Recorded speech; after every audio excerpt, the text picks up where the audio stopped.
برادران اسلام، واجب الاحترام بزرگوں، دوستوں، عزیز ساتھیوں، لائق احترام ماؤں اور بہنوں، جو ایپیسوڈ آپ کے سامنے آ رہے ہیں، میں اس ایپیسوڈ میں آپ کو خصوصاً تمام لوگوں کو عموماً خیر مقدم کرتے ہوئے اس صحابی کی زندگی کا آج خلاصہ پیش کرنے جا رہا ہوں جو کہ توحید کے اوپر اپنے آپ کو گامزن کیے اور تمام دنیا کو یہ اعلان دیا اور قیامت تک آنے والوں کو یہ پیغام دیا کہ اللہ وحدہ لا شریک لہ، اس کے علاوہ کوئی معبود برحق نہیں ہے، اور جو اس عقیدے کا حامل ہے اس کے لیے اپنا تن من دھن سب کچھ اسی کے لیے قربان کر دینا انسان کی اور مسلمان کی سب سے بڑی سعادت ہے۔ اللہ کے رسول صلی اللہ علیہ وسلم جب دعوت کا آغاز کیا تو سب سے پہلے مشرکین مکہ نے مخالفت کی، حتیٰ کہ جو اللہ کے رسول صلی اللہ علیہ وسلم کے قریبی رشتہ دار تھے انہوں نے اور زیادہ سخت مخالفت کی۔ ان میں خاص کر ابو لہب، ابو جہل، عتبہ، شیبہ، ربیعہ، یہ وہ لوگ تھے جو سرداران قریش بھی تھے اور ساتھ ساتھ اسلام کے سخت مخالفت بھی کرتے تھے۔ لیکن ایسے ہی میں اللہ کے رسول صلی اللہ علیہ وسلم کے چند جانثار صحابی بھی بنے جو کہ بہت بہترین اخلاق کے ساتھ اس وقت کے دور کے سب سے بڑے سرداروں میں بھی شمار ہوتے تھے، جیسے کہ حضرت ابوبکر صدیق نے اسلام قبول کیا، حضرت عثمان بن عفان نے اسلام قبول کیا، اسی طرح ان کی دعوت سے عثمان بن مظعون نے اسلام قبول کیا، اور اسی طرح ان کی دعوت سے عبد الرحمن بن عوف نے اسلام قبول کیا رضی اللہ عنہم۔ اسی طرح یہ قافلہ چلتا رہا، لیکن چھپ چھپاتے اللہ کے رسول صلی اللہ علیہ وسلم جہاں مناسب دیکھتے وہاں تعلیم دیتے، جہاں مناسب دیکھتے وہاں بلا لیتے، لیکن عموم اور عام میں یہ بات نہ کر سکتے تھے کیونکہ یہ لوگ سخت ترین رویہ اختیار کیے ہوئے تھے۔ ایسا ہی ایک واقعہ میں آپ کے سامنے ذکر کر رہا ہوں کہ جیسے ہی ایک شخص مکے کے اندر داخل ہوتا ہے جو اس وقت کا ایک نامور شاعر، بہترین زبان رکھنے والا، بہترین علم رکھنے والا اور اس دور کے لحاظ سے عربی پر اچھی طرح عبور رکھنے والا ایک شخصیت جو کہ مکہ اور بیرون مکہ میں بہت مشہور تھا، وہ مکے میں داخل ہوتا ہے عمرے کی نیت سے۔ تو جیسے ہی یہ اندر داخل ہوتا ہے، میں نے کہا نا کہ بڑے بڑے جو سرداران قریش تھے ان کی یہ کوشش رہتی تھی کہ جو کوئی بھی مکے سے باہر ہے وہ کبھی بھی اللہ کے رسول صلی اللہ علیہ وسلم کے دعوت حق کی آواز کو سن نہ سکے۔ یہ تو ایسے کام کرتے تھے کہ اللہ کے رسول صلی اللہ علیہ وسلم سے پہلے ہی وہ ڈر کے چلا جاتا تھا، یا نہیں تو ایسی باتیں اس کو سناتے تھے کہ وہ ملنا پسند نہ کرتا تھا۔ کوئی کہہ دیتا تھا کہ یہاں پر ایک جادوگر ہے، دیکھو اس سے نہ ملو، کوئی کہہ دیتا کہ یہاں پر ایک دیوانہ ہے، دیکھو اس سے نہ ملو، کوئی کہہ دیتا تھا کہ دیکھو یہاں پر ایک ایسا شخص ہے جس کو اگر تم نے باتیں سن لی ایک مرتبہ بھی تمہارے بھائی کے دشمن تم بن جاؤ گے، تمہارے گھر کے اندر اختلافات ہو جائیں گے۔ اس طرح کے عجیب و غریب باتیں بنا کے رکھی ہوئی تھی تاکہ دعوت حق سے لوگوں کو روک سکیں۔ ایسا ہی معاملہ ہوا کہ جب یہ شخص جو شاعر بھی تھا اور بہترین زبان پر عبور رکھنے والا بھی تھا، عقل مند بھی تھا، لیکن یہ مشہور بھی تھا ساتھ ساتھ، تو وہ اندر داخل ہوا تو قریش کے سردار جمع ہو گئے۔ وہ خود کہتے ہیں کہ جب میں داخل ہوا اور میرے نیت تھی کہ عمرہ کر کے میں واپس چلا جاؤں کہ لوگوں نے مجھے گھیر لیا، اور اس میں سرداران قریش جو تھے وہ سب کے سب اکٹھا ہو گئے۔ وہ لوگ کہنے لگے کہ دیکھو آپ کی بڑی عزت ہے اور قبیلے میں آپ کا بڑا مقام ہے، اور آپ ہمارے ہاں آئے ہیں تو مہمان بن کے آئے ہیں، تو کبھی مہمان کا کوئی برا نہیں چاہتا، ہم خیر خواہی کی نیت سے آپ کو بتا رہے ہیں ایک بات جو آپ کو اچھی طرح پلے باندھ لینا چاہیے۔ تو انہوں نے پوچھا کہ کون سی بات، کیسی بات؟ کہا کہ دیکھو ہمارے اندر ایک شخص ہے جو اپنے آپ کو کہتا تو ہے کہ نبی ہے اور اس پر اللہ تبارک و تعالیٰ کا کلام اترتا ہے، لیکن جہاں تک ہمارا خیال ہے کہ وہ دراصل کسی جن کا، کسی سائے کا، وہ کسی آسیب کا شکار ہو گیا ہے، اس وجہ سے تم اس سے دور ہی رہو، اس سے باتیں نہ کرو، کیونکہ وہ باتیں ایسی میٹھی کرتا ہے کہ اگر کوئی ایک مرتبہ بھی سن لیتا ہے تو اس اس کی باتوں میں آ جاتا ہے۔ لہٰذا تمہیں ہماری جو رحم دلی ہے وہ یہی ہے کہ تم اس سے نہ ملو اور اس سے کبھی بات چیت نہ کرو، کیونکہ ان بدبختوں کو اندیشہ تھا کہ جب بھی ملیں گے اور اللہ کے رسول کا صاف ستھرا پن دیکھیں گے، توحید کی باتیں جو کہ دل کی باتیں ہیں، جو کہ فطرت کی باتیں ہیں، اور خاص کر اللہ کا کلام جو کہ سب سے زیادہ پرکشش ہے اور عربی زبان میں نازل ہوا اور یہ لوگ عرب جانتے تھے، تو یاد رکھیے کہ وہ ایسے کھنچتے تھے، ایسی کشش تھی کلام اللہ کے اندر کہ یہ پھر کوئی ایسا بندہ واپس پلٹ کے نہیں جا سکتا تھا جو کہ اللہ کے رسول صلی اللہ علیہ وسلم پر ایمان نہ لایا ہو۔ یاد رکھیے، حیف ہے ہم مسلمانوں پر وہی کلام، وہی کتاب، وہی اللہ تبارک و تعالی کا کلام آج ہمارے اندر موجود ہے۔ اس کو پڑھنے والے بہت کم، جو پڑھنے والے ہیں سمجھنے والے بہت کم، جو پڑھ کے سمجھنے والے ہیں عمل کرنے والے بہت کم۔ تو ہم نے اس قرآن کو ہدایت کے لیے جو اللہ نے نازل کیا ہے استعمال کرنا چھوڑ دیا ہے۔ تو یہی وہ چیز ہے جس کی وجہ سے آج ہم کیا ہیں، زوال پذیر ہیں۔ یہاں دیکھیے کہ اس معاملے میں مشرکین مکہ نے جس طرح رویہ اختیار کیا وہ کیا تھا کہ قرآن کو کسی نہ کسی طرح روک دیں، نہ سنیں، کیونکہ یہ سننے سے لوگ بدل جاتے ہیں۔ لیکن آج ہم مسلمان ہو کہ قرآن کو سننے سے کتراتے ہیں۔ اللہ تبارک و تعالی معاف کرے ہمیں کہ کیسے کیسے حالات مسلمانوں کے بن گئے، حتیٰ کہ مشرکین مکہ کو بھی یہ اعتقاد تھا کہ قرآن ایک ایسی کتاب ہے جس کو سننے کے بعد ضرور تبدیل ہو جائیں گے، لیکن ہم سنتے ہیں تبدیل ہوتے نہیں، سنتے ہیں ایمان بڑھتا نہیں، سنتے ہیں نمازوں میں کوئی خشوع و خضوع پیدا نہیں ہوتا، سنتے ہیں عمل کے اندر کوئی بھی رمق متحرک نہیں ہوتی۔ تو یاد رکھیے یہ وہ چیز ہے جو مشرکین مکہ بھی مانتے تھے لیکن آج ہمارے اندر نہیں ہے۔ تو غرض انہوں نے اس بندے کو روکنے کی پوری کوشش کی۔ آئیے ہم دیکھتے ہیں تاریخ میں ان کا نام کیا ہے۔ ان کا نام ہے طفیل بن عمر الدوسی۔ یہ دوسی قبیلے کے ہیں، اور آپ کو معلوم ہونا چاہیے دوس وہ قبیلہ ہے جو کہ ہمارے صحابہ میں مشہور ترین صحابی حضرت ابو ہریرہ انہی کے توسط سے اسلام قبول کیا تھا، اور وہ بھی دوسی ہیں۔ حضرت عمر بن طفیل الدوسی پہلے اسلام قبول کرنے والے دوسی قبیلے کے پہلے فرد ہیں، جن کے ذریعے سے خود حضرت ابو ہریرہ نے بھی اسلام قبول کیا۔ تو اب آئیے اتنی تعارف، اتنا نام کا کیا ہے، جان لینا کافی ہے، ہم آگے بڑھتے ہیں۔ طفیل بن عمر دوسی کہتے ہیں کہ جب میں مکہ داخل ہوا تو مجھے منع کر دیا گیا کہ تم محمد الرسول اللہ صلی اللہ علیہ وسلم کی باتیں نہ سنو، حتیٰ کہ ان لوگوں نے مجھے اتنا ورغلایا، اتنی باتیں تھوپی کہ میں نے خود اپنے اوپر اس بات کو لازم کر لیا کہ میں کسی بھی طرح نہ اللہ کے رسول صلی اللہ علیہ وسلم سے ملوں گا نہ باتیں سنوں گا، حتیٰ کہ کبھی کبھی حرم میں جانے کا اتفاق ہوتا تو میں پہلے سے ہی روئی لے کے اپنے کانوں میں ٹھونس لیتا تاکہ اللہ کے رسول کی کوئی بات مجھے سننی نہ پڑے، پھر اس کے بعد میں حرم جاتا۔ ایسے ہی چند دن گزرے تھے کہ اچانک میرے دل میں خیال آیا، کیونکہ اللہ تبارک و تعالی نے یہ سسٹم بنایا ہوا ہے،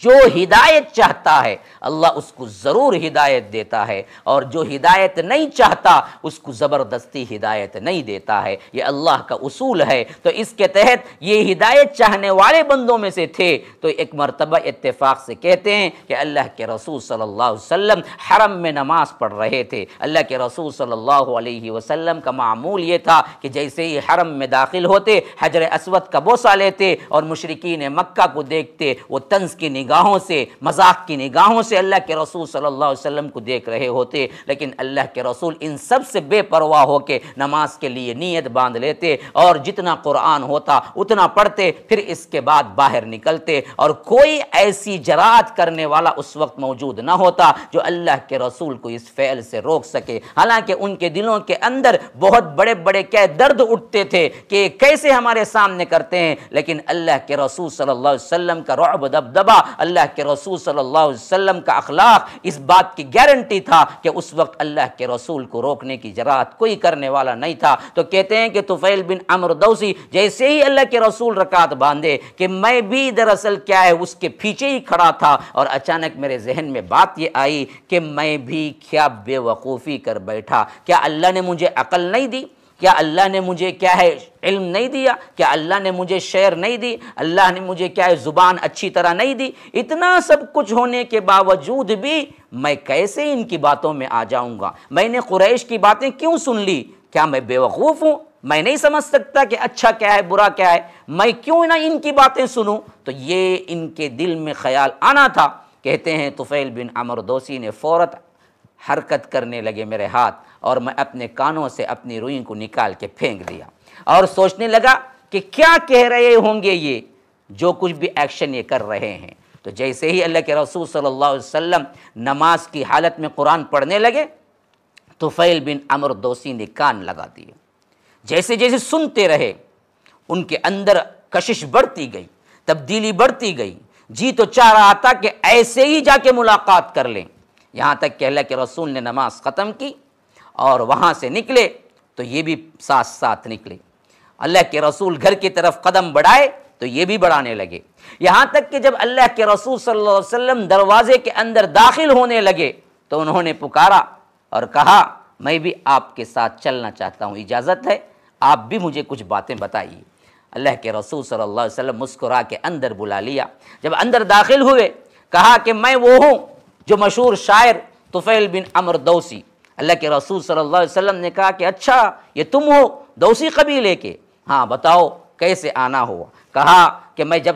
آیا سب سے پہلے مشرکین مکہ کے جو سردار تھے وہ مجھ سے ملے اور بتایا کہ آپ کی باتیں سننی نہیں ہے اور آپ فلاں فلاں ہیں، تو میں اس ڈر کے مارے اپنے کانوں میں روئی رکھ لیا، لیکن آج میں نے آپ کی باتیں سنی ہیں، اس کے بعد مجھے خود فیصلہ کرنے آتا ہے، میں کسی دوسرے کے فیصلے کا محتاج نہیں ہوں۔ آپ مجھے بتائیے آپ کس بات کی پیغام اور کس بات کی دعوت دیتے ہیں؟ اللہ کے رسول صلی اللہ علیہ وسلم نے مختصراً اسلام کے بارے میں بتایا، کہا کہ ایک اللہ کو مانو، اس کے علاوہ کوئی معبود برحق نہیں ہے، اور مجھ کو اللہ کا رسول مانو، اور مجھ پر اللہ کا کلام نازل ہوتا ہے، یہ وحی الہی ہے، میری اپنی طرف سے کوئی بات نہیں ہے۔ اللہ تبارک و تعالی انسانوں کی ہدایت کے لیے آخری کلام نازل کر رہا ہے، اور میں آخری نبی ہوں، میں تم سب کو گندگی سے نکال کر روشنی کی طرف لے آنا چاہتا ہوں، تم سب کو اندھیرے نکال کر اجالے کی طرف لے آنا چاہتا ہوں۔ یہ کلمہ ایک ہے کہ اشہد ان لا الہ الا اللہ و اشہد ان محمد رسول اللہ۔ جیسے ہی اللہ کے رسول نے خلاصہ اسلام بتایا، حضرت طفیل بن عمرو دوسی نے کہا آپ ہاتھ بڑھائیے، میں آپ کے ہاتھ پہ بیعت کرنا چاہتا ہوں، میں یہ سب باتیں مانتا ہوں، آپ اللہ کے رسول ہیں، لیکن اس کے ساتھ ساتھ مجھے جو اترا ہے آپ پر اللہ کا کلام اس کو بھی سنائیے۔ تو حضرت طفیل بن عمرو دوسی کے اس خیال پر اللہ کے رسول نے انہیں مبارکبادی دی اور فرمایا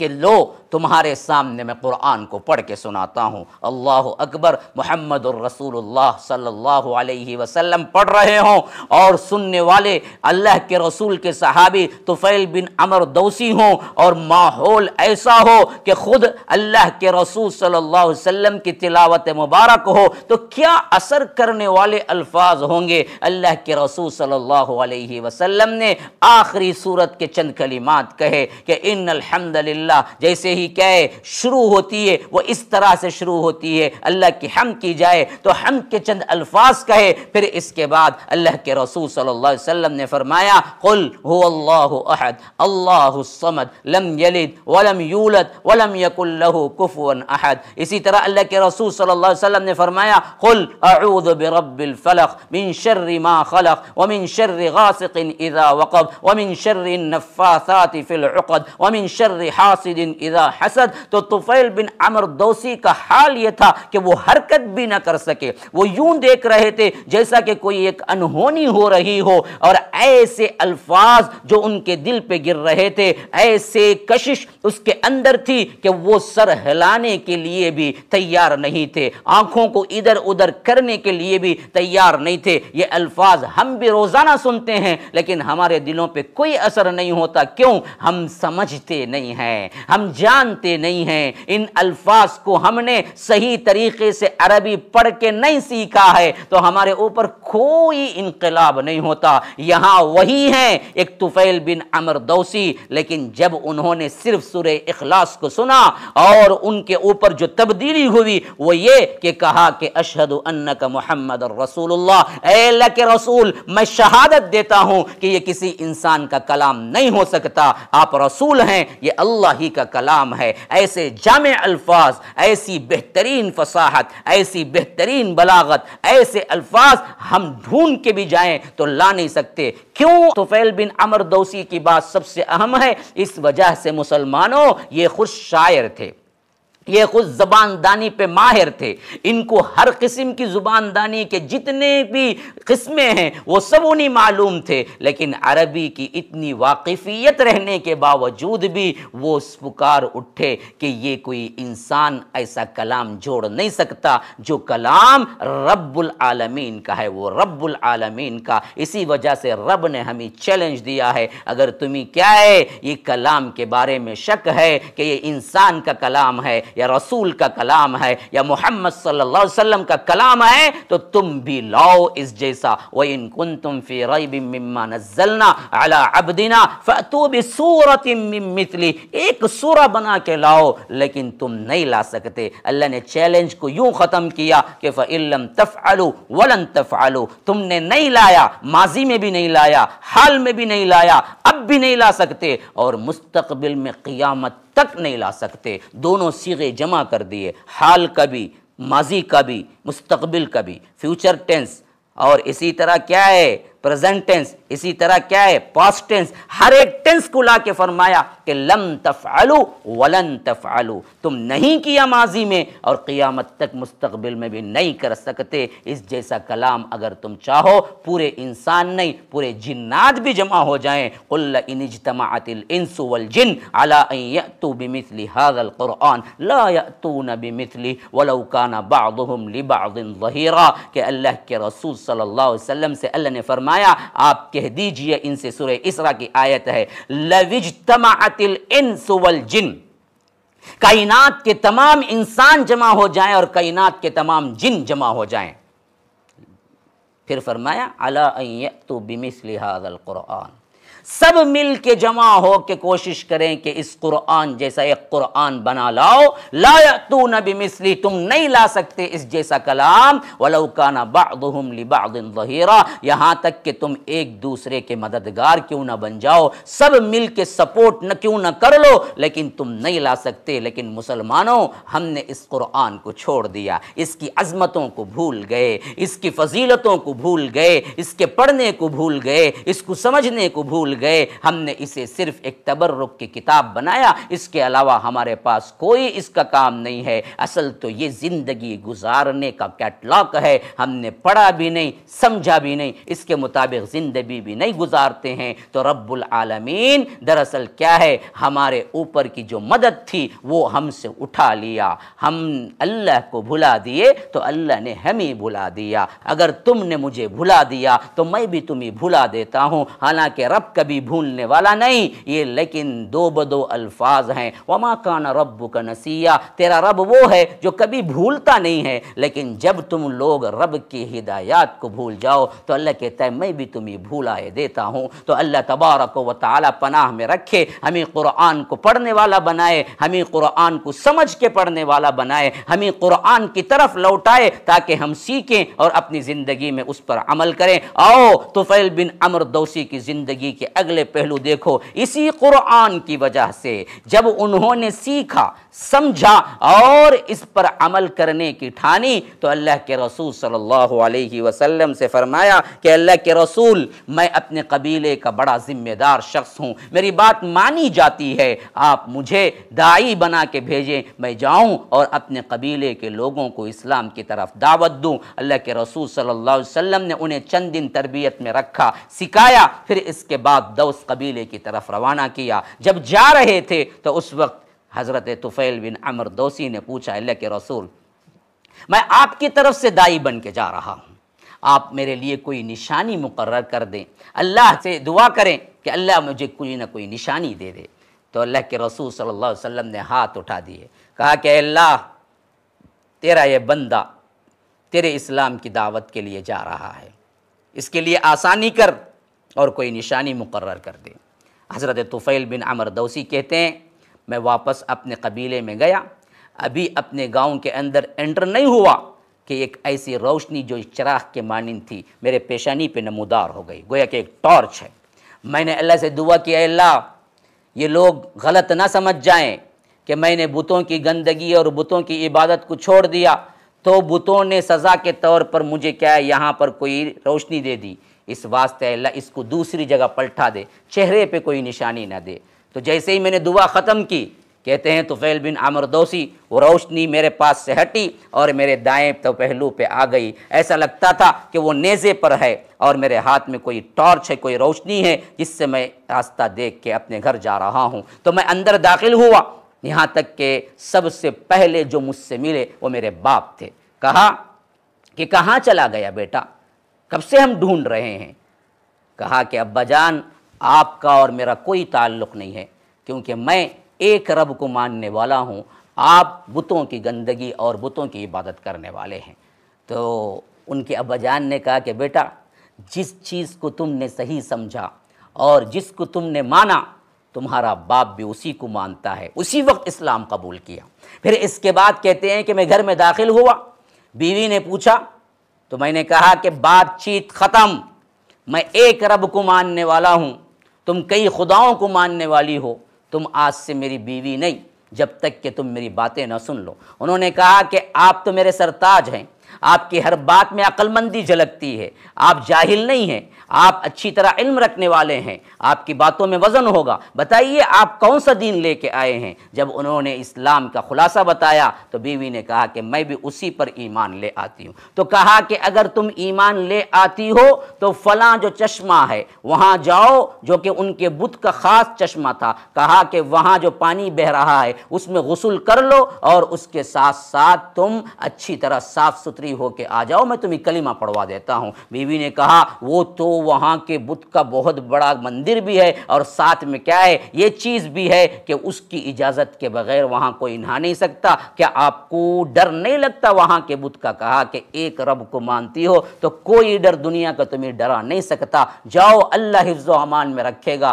تم صاف ستھری ہو کے آؤ۔ وہ کہتی ہیں کہ میں گئی، پھر اس کے بعد وہاں سے صاف ستھری بن کے آئی تو انہوں نے کلمہ پڑھوایا اور اس کے بعد میں بھی کلمہ پڑھ کے ان سب دلوں کا جو اپنے اندر ڈر رکھی ہوئی تھی بتوں کا دل کے اندر، اللہ تبارک و تعالی نے پاک کر دیا۔ پھر اس کے بعد وہ اپنے قبیلے میں دعوت دینے لگے جن میں حضرت ابو ہریرہ نے بھی اسلام قبول کیا، حتیٰ کہ ایک وقت پھر مکہ آئے، کہا اللہ کے رسول میں رات دن محنت کر رہا ہوں اپنے قبیلے کی، لیکن یہ قبیلے والے ہیں اتنے سخت دل کہ ان میں سے بہت کم ہیں جو اسلام قبول کیے، اللہ کے رسول آپ کچھ نہ کچھ کیجئے۔ تو اللہ کے رسول نے ہاتھ اٹھایا تو ابو ہریرہ کہتے ہیں کہ میں نے دیکھا کہ اللہ کے رسول کے ہاتھ دعا کے لیے اٹھ رہے تھے اور میرا دل کانپ رہا تھا، کہیں اللہ کے رسول میری قوم کے لیے بد دعا نہ کر دیں، اور میرے دل میں طرح طرح کے وسوسے آ رہے تھے کہ آج میری قوم نیست و نابود ہو جائے گی، لیکن اللہ کے رسول نے ہاتھ اٹھایا تو کہا